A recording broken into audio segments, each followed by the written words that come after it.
আপনারা নিশ্চয়ই সকলেই ভালো আছেন। আপনাদের কাছে শেয়ার করতে পারলে আমি ভীষণ ভালো লাগে আমার। এই জগন্নাথ ধামের প্রসাদ, মহাপ্রসাদ।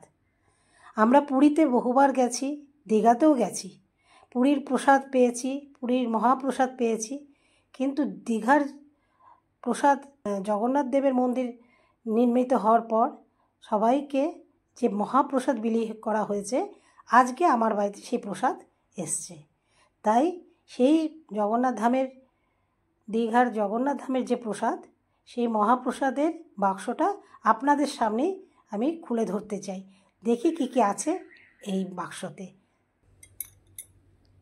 এই মন্দির দ্বারোদ্ঘাটন করেছেন আমাদের পশ্চিমবঙ্গের মুখ্যমন্ত্রী মাননীয়া মমতা বন্দ্যোপাধ্যায়। 30শে এপ্রিল 2025 অক্ষয় তৃতীয়ার দিন। কি সুন্দর দেখুন, কি সুন্দর, অপূর্ব অপূর্ব।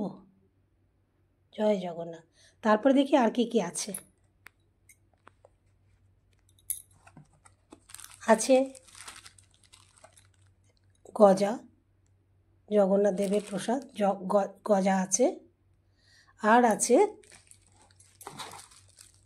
প্যাড়া। আজকে আমার বাড়িতে এই প্রথম এলো প্রসাদ, তাই আপনাদের কাছে শেয়ার করলাম। ভালো থাকবেন, সকলে সুস্থ থাকবেন। জয় জগন্নাথ।